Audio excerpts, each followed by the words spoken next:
The discourse I have chosen for the beginning of our entry into the Buddha's teaching is one of the most important ones. It's called, in English, the Great Discourse on Causation. In Pali, it's a Maha Nidana Sutta. Now, the word Sutta, literally translated, means thread. It's the thread on which the pearls of the Buddha's wisdom are threaded. So we use the word discourse, of course, for it, and that's the meaning of it also. And the word sutta is only used in this tradition for the discourses the Buddha himself has given and the great disciples, and which were then written down in the Pali canon. So if I tell you something, it's not a discourse, just a Dhamma talk. But what the Buddha gave, those were suttas. And Maha means great. And it's very often used to mean that the discourse is long, because he has given discourses on the same topic on several occasions, and sometimes it would have been longer or shorter. But in this particular one, the meaning is not only that it's long, which it is, comparatively long, but also that it is extremely important and very profound. And the word Nidana means source. And the word source not as necessarily where everything arises from, but as causation, the cause. But since there's another word in Pali which means cause, here it is translated as causation, which is then the great discourse on causation, which is a good translation for what we are about to study. The word causation means cause and effect. And the Buddha's teaching is often called the teaching of cause and effect. And when we get into this and understand it a little, we will see that puts it on an impersonal state. Causes have effects, and the new effect is a new cause. And it makes our understanding easier, but it also gives us a reason to be careful. So the causation means cause and effect. And we can say without any doubt that this is the essence of the teaching. The essence of the teaching which leads us from where we are now with our viewpoint out into complete liberation. The Buddha himself said, "He who sees dependent arising sees the Dhamma. He who sees Dhamma sees dependent arising." Cause and effect is often called dependent arising. All effects arise dependent on a cause. And even though that sounds completely simple and almost oversimplified, you will see very soon that nobody pays any attention to that. All causes have effects. And as we have that, it is often called dependent arising. Now, dependent arising, the Buddha says, he who sees that, sees the Dhamma. The Dhamma, the teaching, the law of nature, the truth. All of those words. And seeing, of course, does not mean the physical eye. It means the in-seeing, having that inner realization. It doesn't have to be anything that is visual. The word seeing is, in our idea, mostly connected to something visual. This is not visual at all. Depend arising is that what we see within us as our cause for being. So depend arising is said by the Buddha to be the essence of the Dhamma. And if we see the Dhamma, the truth, law of nature, if we see that, the law, then we will see depend arising. So he himself puts it down as that which makes us understand. And this understanding can be divided into two aspects. These two aspects are, first of all, we understand the nature of our own being. We understand how we came about. How did it happen that we're here? I'm sure people do think about that when they have a little extra time. How did I come to be around this time? What am I doing here actually? Why did this happen? What made me happen in a particular place at a particular time with particular parents and particular disabilities and particular abilities? How did this all come about? And that kind of question cannot be answered on a worldly level and on a logical level. It's totally illogical on a worldly level. But on a spiritual level, it all makes complete sense. And it is depend arising. So we first have that aspect of it, the nature of our own being. Not only why we came, but also the nature of it, how we are now. So that's answered through depend arising. And the second aspect that is answered is that although we can see ourselves the way we are and understand that, it's not totally satisfying. There is something that isn't quite all right. There is that niggling feeling inside, it could be better. Well, depend arising shows us the way out of all difficulties. When we see the way out of all difficulties, we will see that we have to remove the cause and not the effect. And actually that's what we're usually trying. We're trying to remove the effect but not the cause.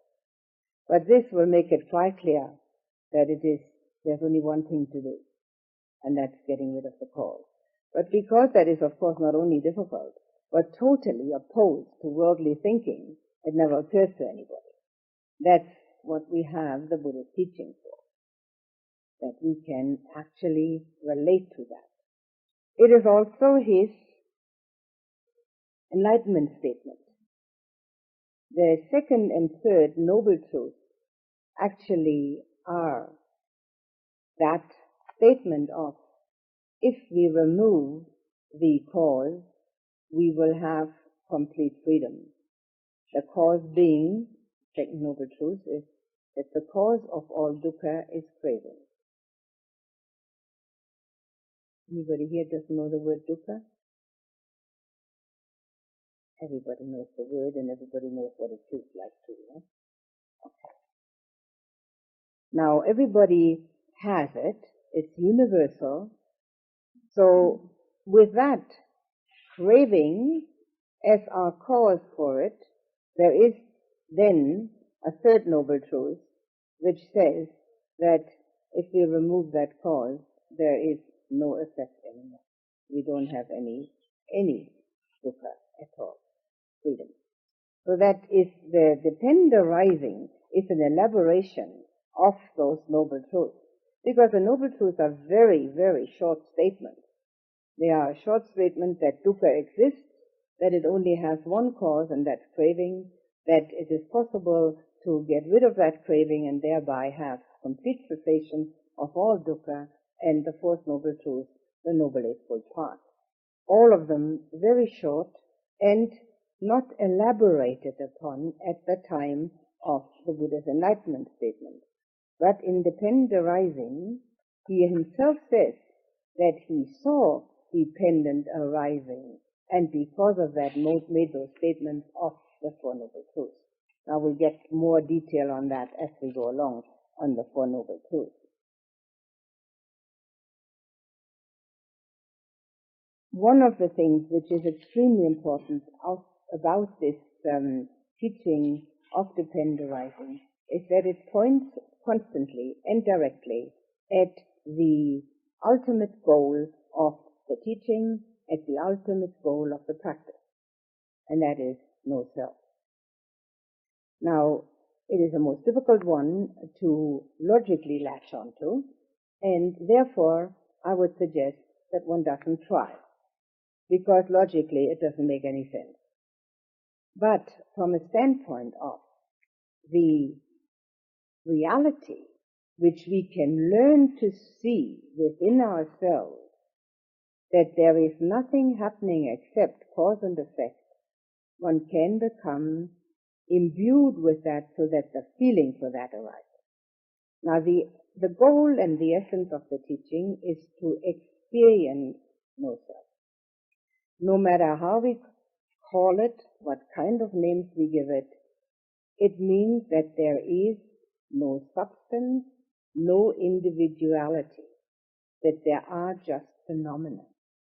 This particular teaching, the Maha Nidana Sutta, and all suttas, all discourses which concern themselves with dependent arising, point directly to that. And all the discussion in it, all the thought projections in it are all going that way. Therefore, they're not that easy to understand, because we have to constantly relate to the fact that the Buddha is teaching us the ultimate truth here, the absolute truth, and not just those also truths which are relative and which have also bearing upon our lives, such as loving kindness and compassion, joy with others and equanimity, getting concentrated on the breath, doing walking meditation. Any of those are methods, methodology, in order to eventually be able to have an entry into the final truth. And the final truth shows us that there was nobody there having loving kindness.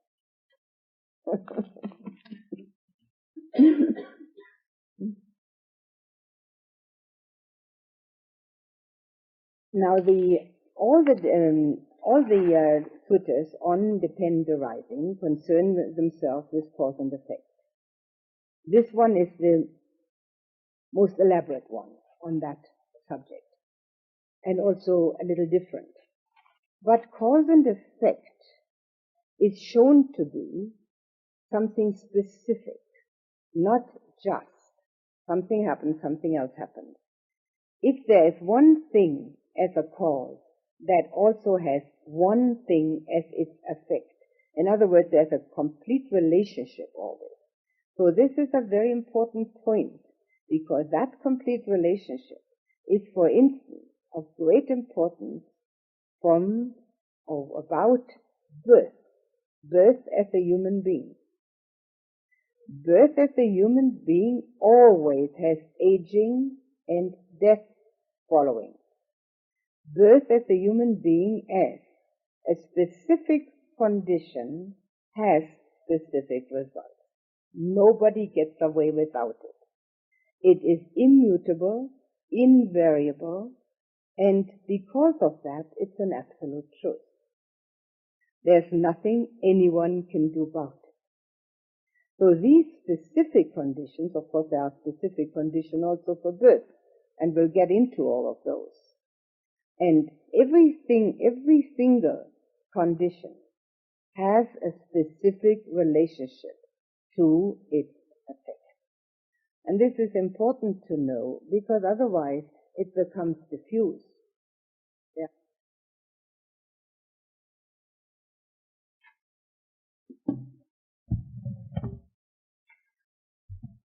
The teaching of the Buddha is never abstract.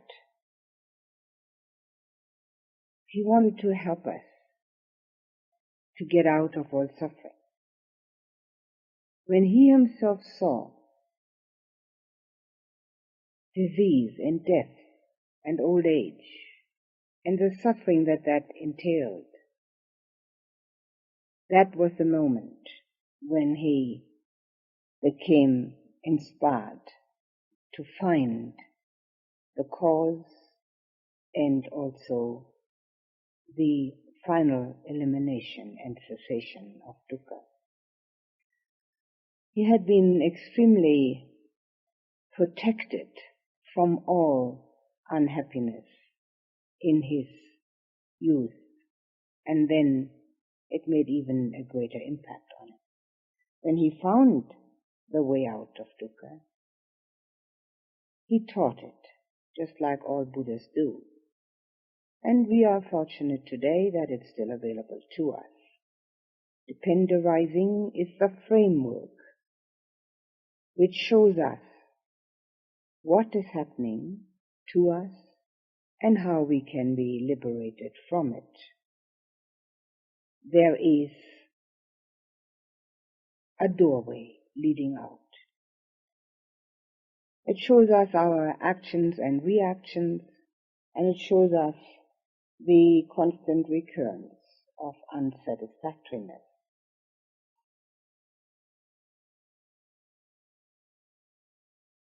When we look at dependerizing,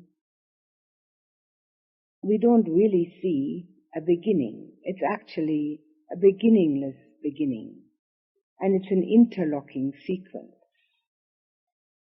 Usually dependerizing is shown with 12 factors. In this particular sutta, curiously enough, there are only 9, and there's speculation by the scholars why this is so. Some say that the reason is that there's more time and space left to give detailed explanation. We can accept that since we don't know anything else.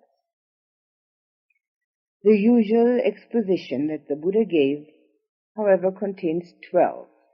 And if you will look at the picture in the back of you later on, you will see it actually in a visual image. It's always circular progression, and therefore there's really no beginning. However, we usually start explaining it with the first picture showing ignorance, depicted as an old woman who is blindfolded and with a stick in a dense forest trying to find her way out. Ignorance does not mean stupidity. Ignorance means that we're ignoring the Four Noble Truths.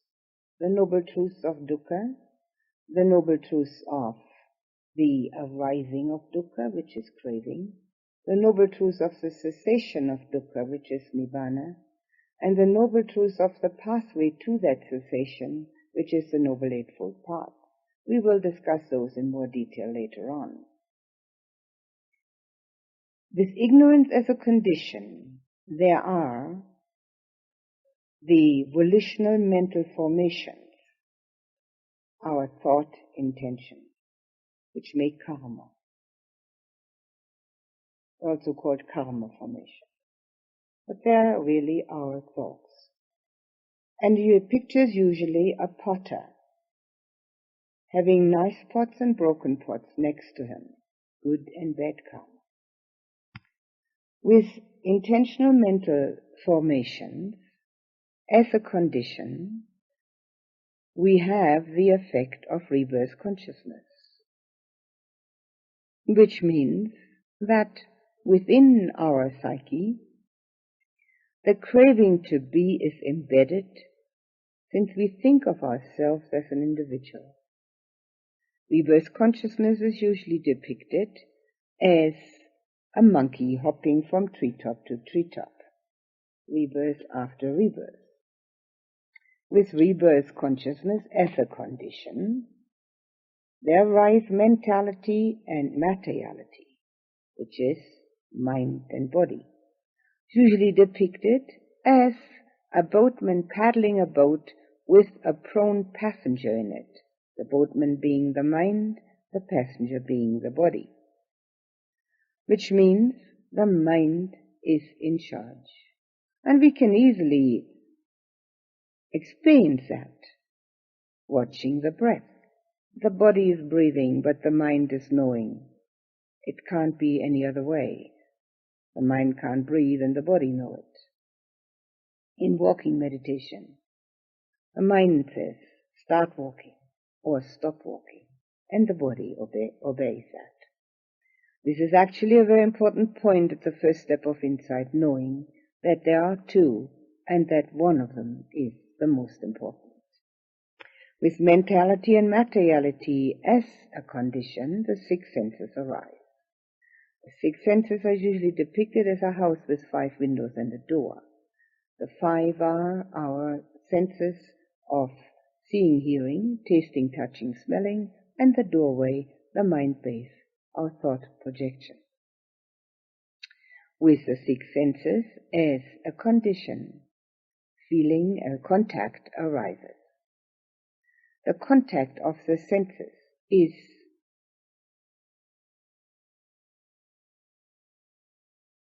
a matter with which we have to contend. We cannot be without them. At the moment we have seeing, the sense contact of seeing, we have hearing, we have touching, sitting, and hopefully also the mind contact of thinking.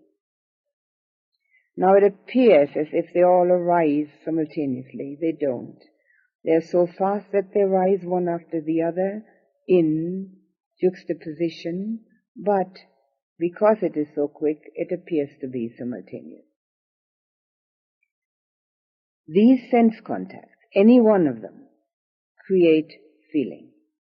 So with the senses as a condition, the contact as the effect, and in the contact as a condition, there is feeling as a result. The feeling is usually depicted on the picture in the back there as a man and woman embracing. The contact is usually depicted with a person having arrows shot into his eyes. Now obviously the first one is a contact which arouses unpleasant feeling. The second one is a contact which arouses pleasant feeling. There are only 3 kinds. We either have pleasant, unpleasant, or neutral. We are always concerned with pleasant and unpleasant. With that pleasant feeling arising from the embrace, the next step is craving. Now the craving is usually depicted with a person sitting at a banquet table and shoveling food in. This is our step across the threshold, because feeling is automatic, but craving is reaction.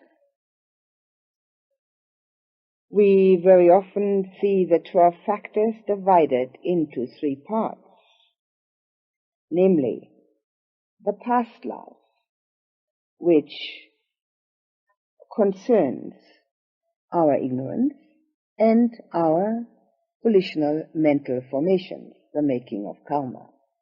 And because we have not yet let go of that I thought, it brings about our rebirth consciousness. So that's the fruit in the present life, which goes from rebirth consciousness to feeling. And then our present action is craving, which leads us to clinging. Clinging is depicted with a person being in a fruit tree throwing down fruit into baskets which are ready, full to the top, and the fruit is all over the ground.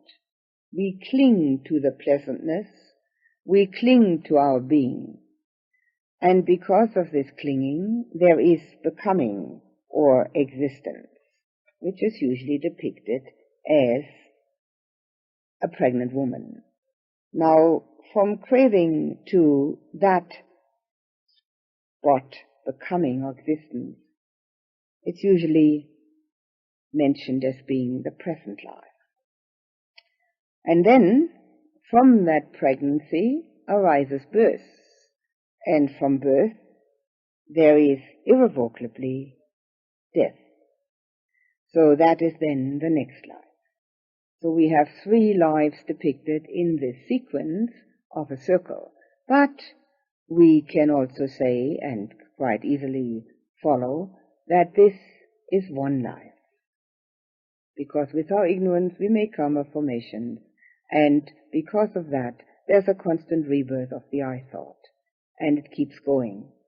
So with death at the end, and ignorance not being removed, the circle starts all over again.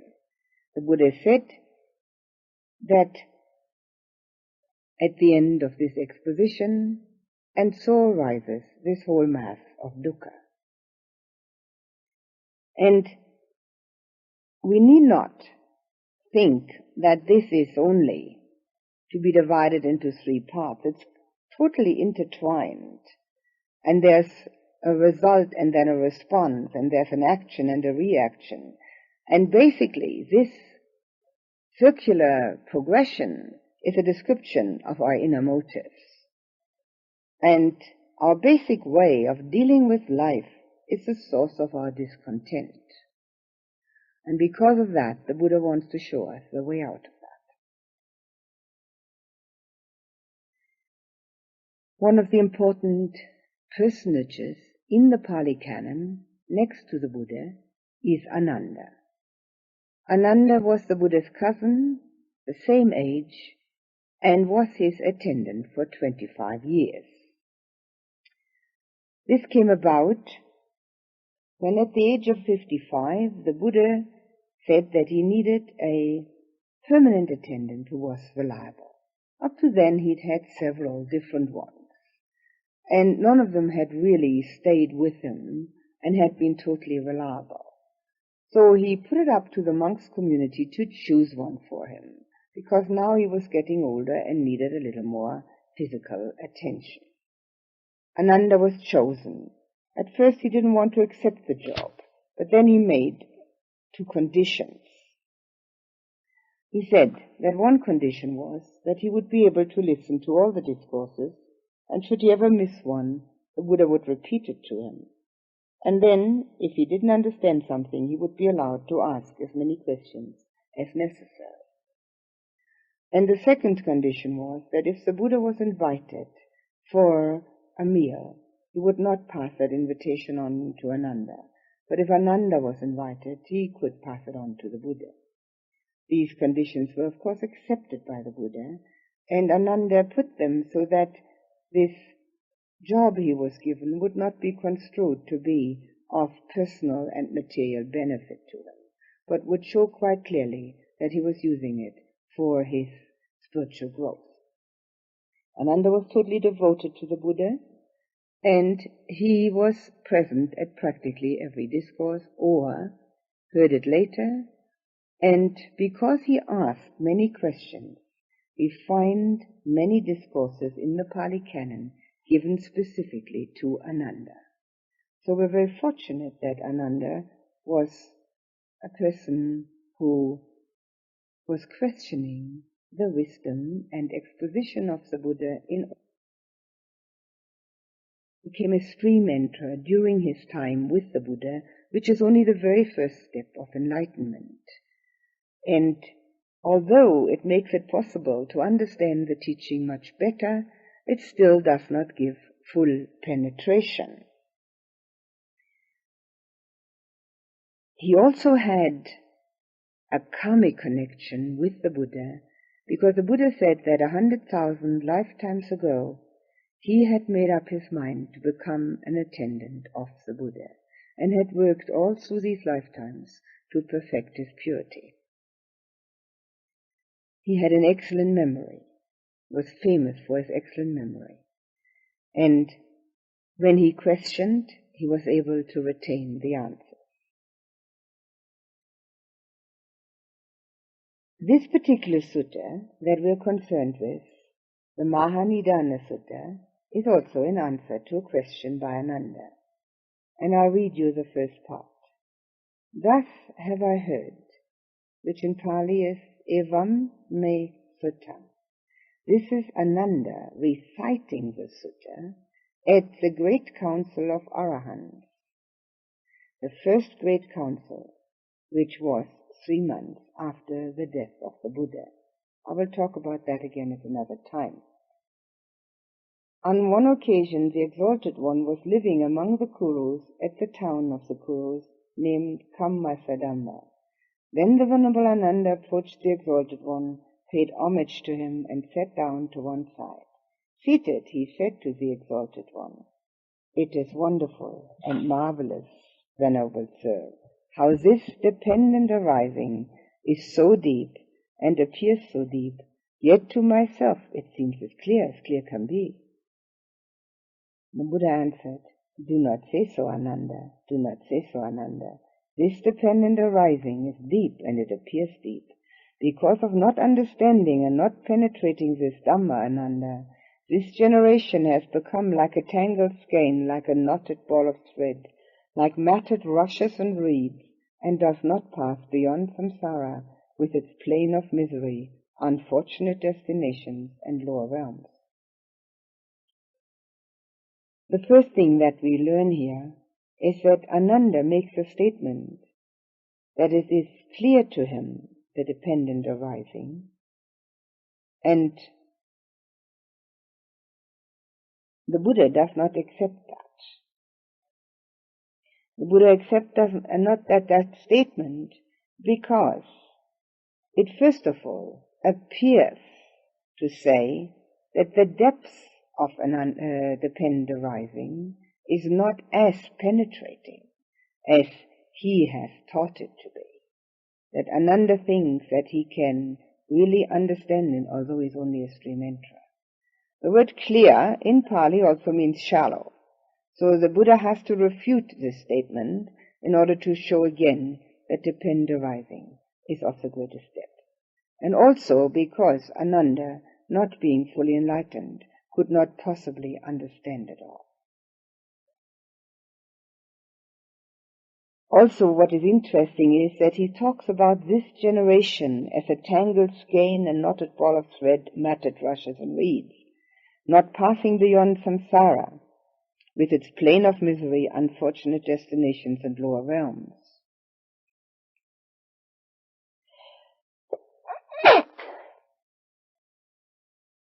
That statement could very well be for our generation. That's no different.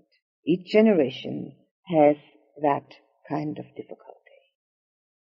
We're tangled up in our views and opinions, and we're living in samsara with action and reaction. Samsara is the round of birth and death, depicted actually visually in the circular progression of the dependent arising, just as that picture on the wall behind you. So we are in the same boat as the people who were listening to the Buddha. Samsara has a plane of misery and unfortunate destinations and lower realms included, because we cannot be sure that we will always have a pleasant abiding as a human being. We always have physical difficulties. We always have mental and emotional reactions, hopes, but we also have a great deal of negativity. And that negativity may take us to a much lower level of consciousness if we don't substitute it with the positive. So we are always in danger of losing our footing in this realm and going lower. This danger has to be seen and understood and accepted because it gives impetus to the practice.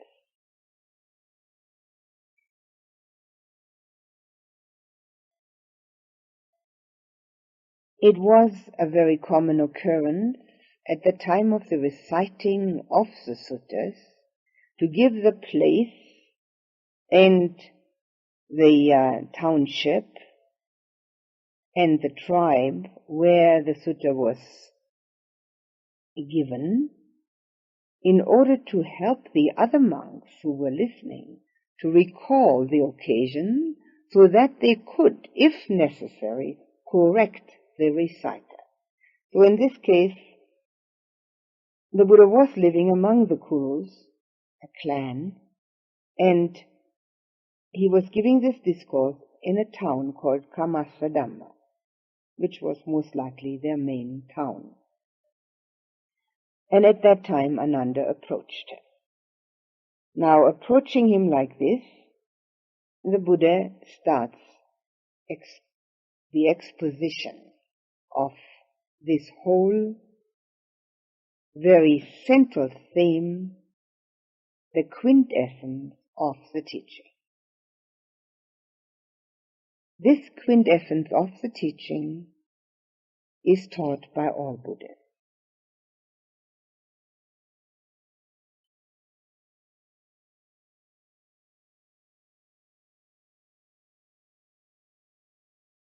The commentaries are an integral part of the teaching. Some of them actually part of the canon, most of them given later. The most famous one, The Path of Purification, by the Venerable Buddhaghosa in the 5th century,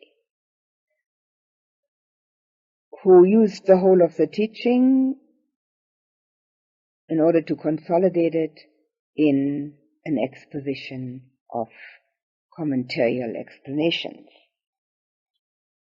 Now in that we will find that 4 depths are mentioned. The depths of this teaching divided into 4. The first one being the meaning. And the meaning is that all causes have effects.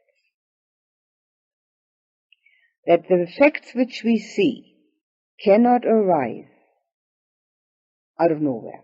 There has to be a cause for it, and a specific cause. So everything that happens has a specific origin, a source. And only if the source is eliminated can the effect be eliminated. The second depth is phenomena. That because all conditions have effects, all that we can see in the whole of the universe are phenomena arising from conditions and ceasing when the condition has stopped. We do not see actually individuality in the absolute truth, but only phenomena. This is where this teaching points to. And therefore it is the most direct teaching to bring us to the understanding of non-self. The third depth is the teaching itself, which is skillfully directed towards particular listeners, in this case Ananda. And also because the Buddha had the eloquence of description, the words are giving a great impact. And the last of the 4 is penetration. Penetration of this teaching goes through the 3 characteristics: impermanence, unsatisfactoriness, and substancelessness to complete liberation. Negative thoughts can be lessened as we practice their recognition and substitution with wholesome thoughts. But there will always be some until the 3rd step of having realized Nibbana for oneself, one step before full enlightenment. The skill in meditative absorptions helps enormously because of the residual effect of peace and joy. But there will be some to deal with. The more we practice, of course, the easier it becomes. Sorry? To be mindful of the pain? Well, it depends. It depends on the level of mindfulness. If the mindfulness is strong enough not to deteriorate into wanting to get rid of it, the pain, but just knowing it for what it is, and part of that, and that will be explained in this particular sutta also, but just knowing it for what it is, namely an unpleasant feeling that doesn't belong to one, then mindfulness is fine. But mindfulness is actually knowing only. And so it mustn't have any discrimination or judgment with it. But insight can be an adjunct to it. And the adjunct to that mindfulness of knowing only would be just an unpleasant feeling within mind. And one can go back to the meditation subject. If that's what you mean with mindfulness, yes. If you mean something else, no. I don't know what you mean by it.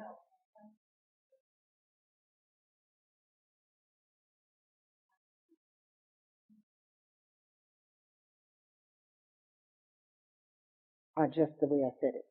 It's just an unpleasant feeling and it isn't mind. But most people can't do that. So what you do with the unpleasant feeling of pain is this. You become aware of the fact how it has come about. Instead of disliking it, which is very detrimental to one's own well-being and is not useful on this path, and instead of impulsively and instinctively moving, which is also not useful on this path, one gets to understanding how the pain has arisen. And the pain has arisen through sense contact, in this case touch contact, which is always followed by feeling, which I've just described on the 12-point depend origination. This touch contact, the sense contact, has feeling, and this feeling happens to be unpleasant. And then comes, as the next step, the perception, which is labeling, which says pain, and then comes the mental volitional formation, which is the reaction, and which is our constant source of disquiet, anxiety, and unhappiness. The reaction which says, I don't like it, it's not very nice, I wish I could sit better, or I need a chair, or I'm going home, or whatever else the reaction is. Now that is the usual way, and that needs to be looked at and seen objectively as being the 4 points of mind, the 4 parts, of mind, which are the 4 khandas, or 4 aggregates. And this is how our process always works. Now in meditation we do it differently. We see it and understand it. And instead of reacting with, I don't like it, I want to get away from it, we see it as just an unpleasant feeling, which doesn't have to be reacted to, but instead the mind can go back to the meditation subject. When the mind has said, I've had enough of this, I can't sit any longer, then to realize that that negativity is of absolutely no use, then move and become aware of the fact that you've been a victim of an unpleasant feeling. And we are always victims of our unpleasant feelings, but we don't notice it because we think it's justifiable. But here we know we are the victim of the unpleasant feeling. It's perfectly all right. The difference is knowing it from not knowing it. That's the main difference. So that's the way to deal with your unpleasant feelings, which arise and which we call pain. Is that clear? What isn't clear? All right. Anything else?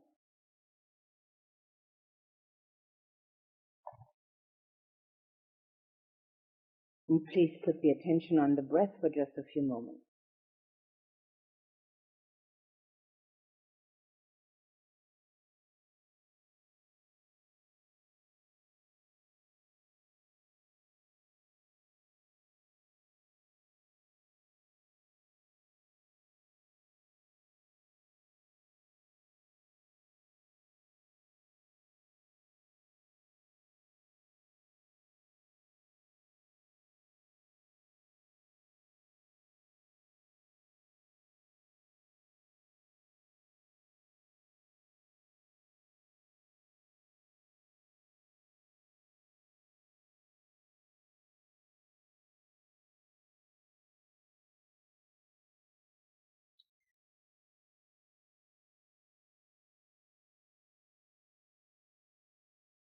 Think of your heart as a beautiful golden vessel which is filled with love, warm and embracing, accepting and caring. Let this warmth of love embrace you. Be filled with that acceptance and the care.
Now offer this golden vessel filled with love to the person sitting nearest you,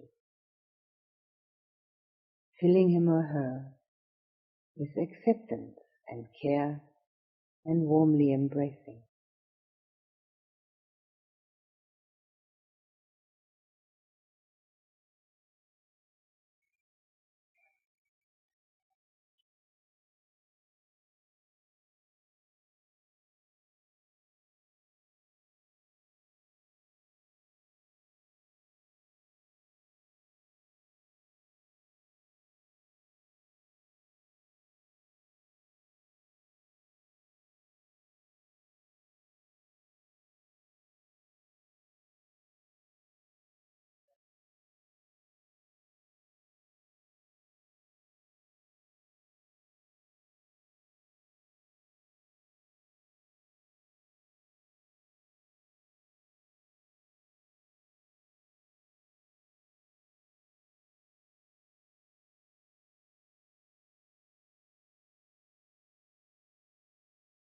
Offer this golden vessel of your heart filled with love to everyone here.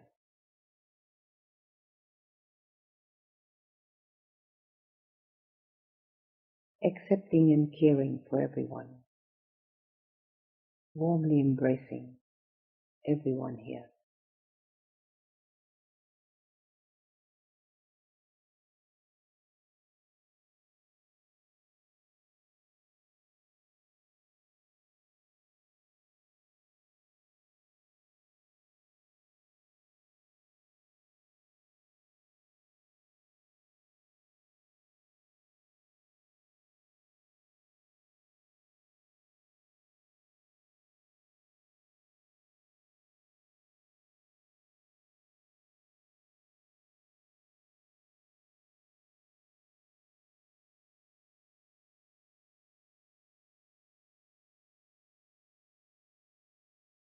Offer this golden vessel filled with love to your parents,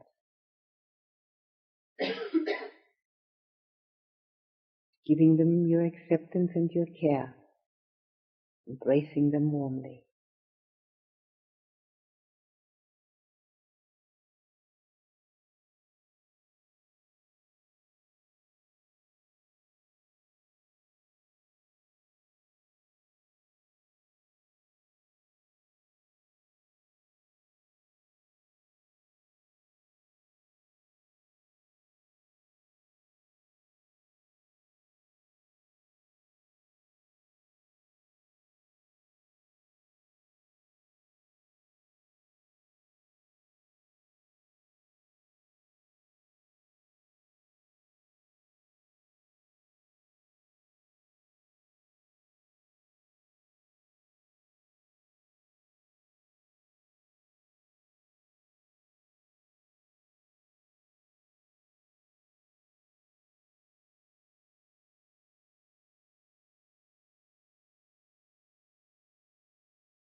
Offer the golden vessel of your heart filled with love to those people who are nearest and dearest to you, accepting them fully,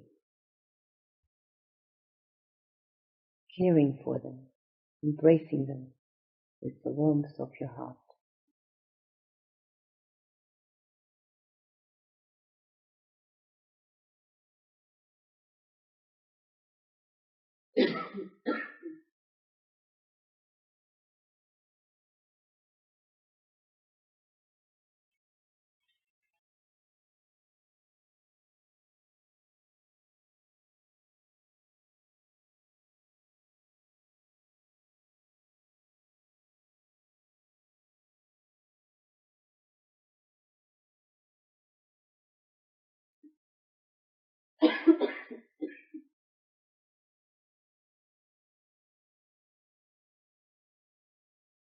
Offer this golden vessel filled with love to all your friends.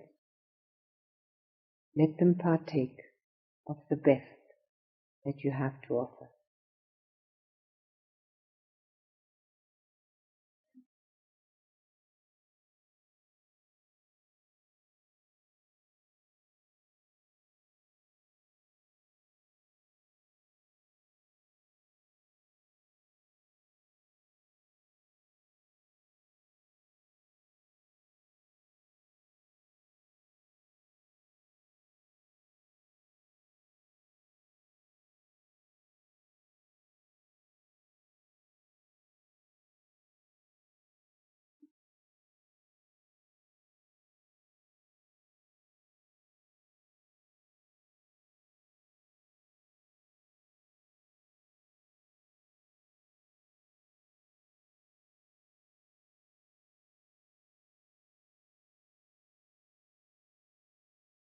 Think of all the people you know and you meet in your everyday life, at work, or in the shops, on the street, in the offices, banks, post office, wherever you meet people. Think of all these people. Offer them the golden vessel filled with your love.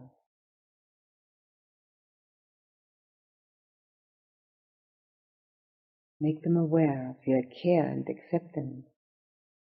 Warmly embrace them.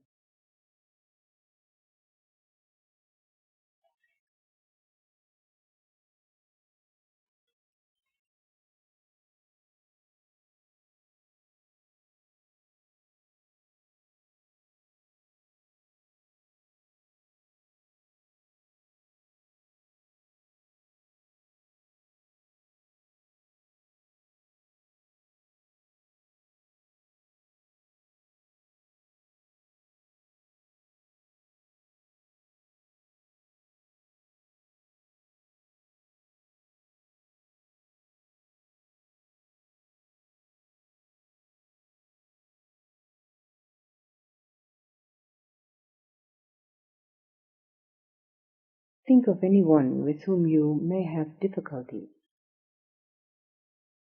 or towards whom you're indifferent, and offer the golden vessel of love to that person also, making him or her feel your care and acceptance and your warm embrace.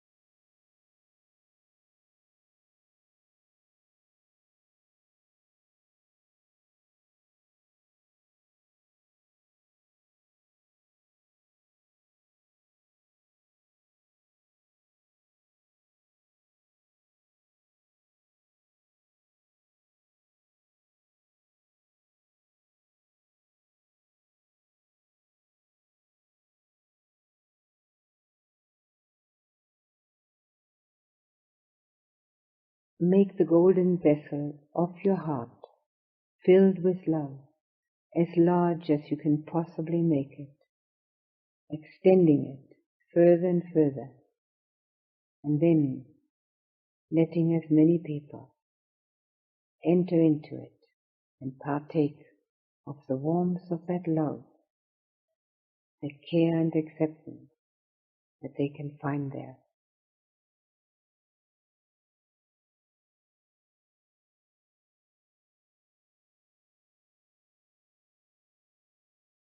Make that vessel ever larger, as big as a house, as big as a city, as big as a state, as big as a country, encompassing the whole globe.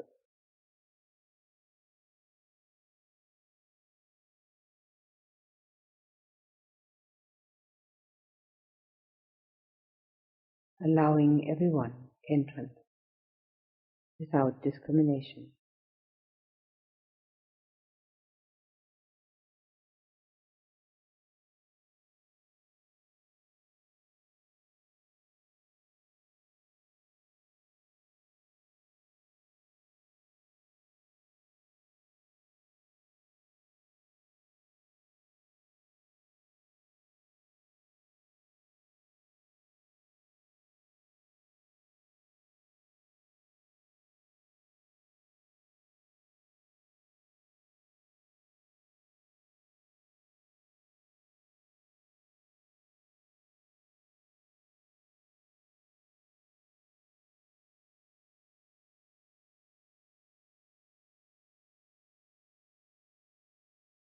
And put your attention back on yourself.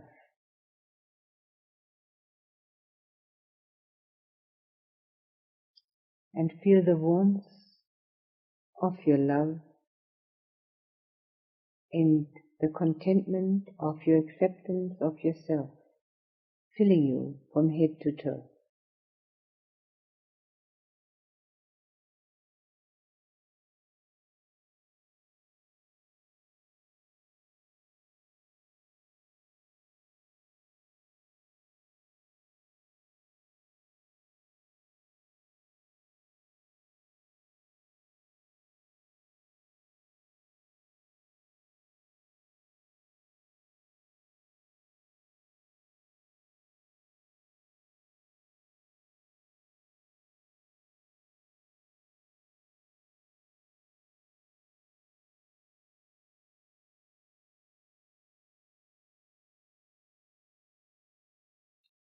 And anchor that golden vessel filled with love in your heart so that it may become one with it.